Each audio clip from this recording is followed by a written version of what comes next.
Apakah memang ada kaitan tabut, perayaan tabut atau tabot atau tabuik dengan ritual Syiah? Ini tidak bisa dipungkiri dalam sejarah, baik sejarah versi orang Syiah ataupun sejarah secara umum, sejarah Islam. Bahwasanya Syiah artinya kelompok pengikut. Awal ini istilah ini adalah kepada kelompok orang-orang yang menjadi pengikut Ali bin Abi Thalib. Kemudian berlanjut terjadi gerakan ini besar setelah kematian putra Ali bin Abi Thalib, yaitu Al-Husain bin Ali bin Abi Thalib, putra Fatimah binti Rasulullah sallallahu alaihi wasallam, cucu Rasulullah sallallahu alaihi wasallam.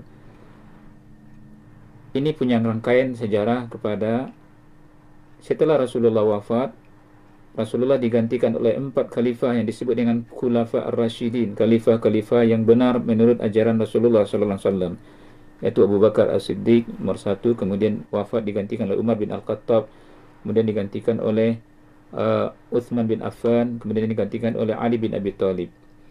Kemudian terjadi pergoncangan pada masa Khalifah Ali bin Abi Thalib, yang mana kelompok Muawiyah bin Abu Sufyan menuntut kepada khalifah yang sah dan mengungkap pembunuh-pembunuh Uthman bin Affan yang memang wafat dibunuh.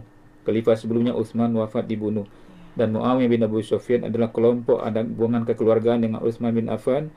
Muawiyah punya jabatan saat itu sebagai gubernur di Damaskus. Lalu terjadilah dalam sejarah perang saudara sesama kaum muslimin.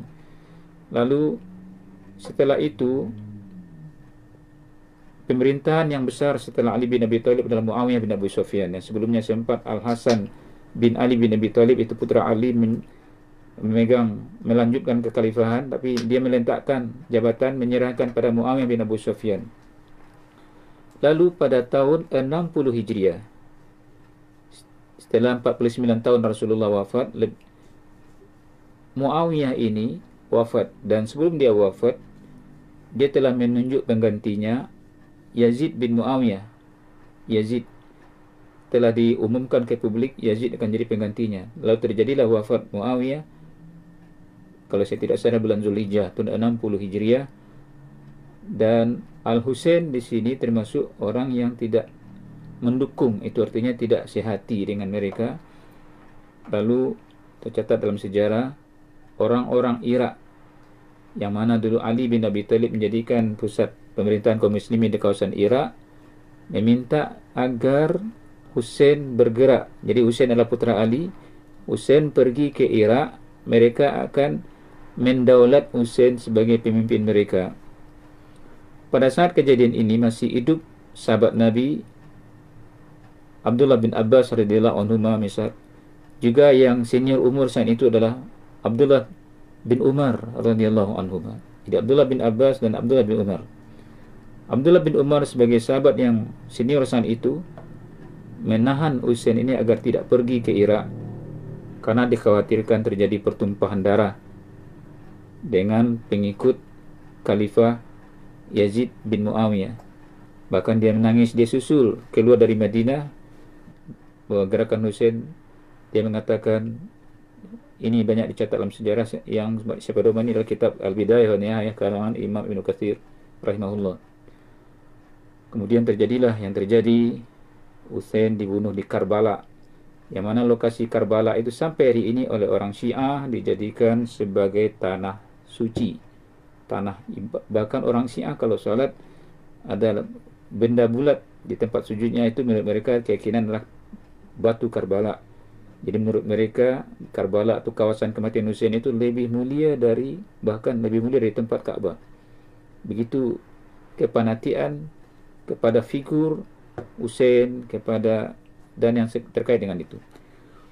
Kemudian Abdullah bin Abbas menceritakan ketika kejadian Husain itu wafat, dia bermimpi bertemu Rasulullah sallallahu alaihi wasallam, bahwa Nabi dalam mimpinya, Abdullah bin Abbas mengatakan, Nabi memperlihatkan botol yang di dalamnya ada darah. Abdullah bin Abbas mengatakan, Nabi beritahu dia Husain dibunuh, darahnya ada dalam botol. Ini mimpi Abdullah bin Abbas. Dan sebelum kejadian itu, jauh sebelumnya, Ibnu Katsir membuat riwayat bahasanya pernah ketika Husain ini kecil, Nabi sedang di rumah, pesan pada keluarganya agar tidak boleh masuk ke rumah siapapun karena Jibril berkunjung. Jibril berkunjung, pesan pintu rumah jangan dilewati oleh siapa-siapa. Rupanya masuk cucu Nabi, usianya masih kecil, melompat ke Nabi. Lalu Jibril bertanya kepada Nabi SAW, "Tuhibbuhu, kamu cinta anak ini?" Nabi jawab, "Iya." Kata Jibril, "Umatmu nanti akan bunuh dia. Kalau kamu mau, aku perlihatkan kepada kamu tanah merah tempat matinya." Lalu Jibril memperlihatkan tanah merah tempat mati Husain. Artinya apa? Rasulullah SAW telah dapat kabar tentang peristiwa ini akan terjadi. Inilah kematian Husain di sana yang oleh orang Syiah dijadikan sebagai ritual keagamaan hari besar setiap tahun, meratapi kematian Husain, bahkan melukai tubuh-tubuh mereka dengan ritual-ritual macam-macam. Bahkan terakhir kita lihat di dunia maya, mereka tembakkan pistol ke perut sendiri sebagai bentuk kesetiaan kepada Husain. Ini adalah tidak sesuai dengan ajaran Nabi Muhammad SAW. Baik. Subhanakallahumma bihamdika, asyhadu an la ilaha illa anta, astaghfiruka wa atubu ilaik. Assalamualaikum warahmatullahi wabarakatuh.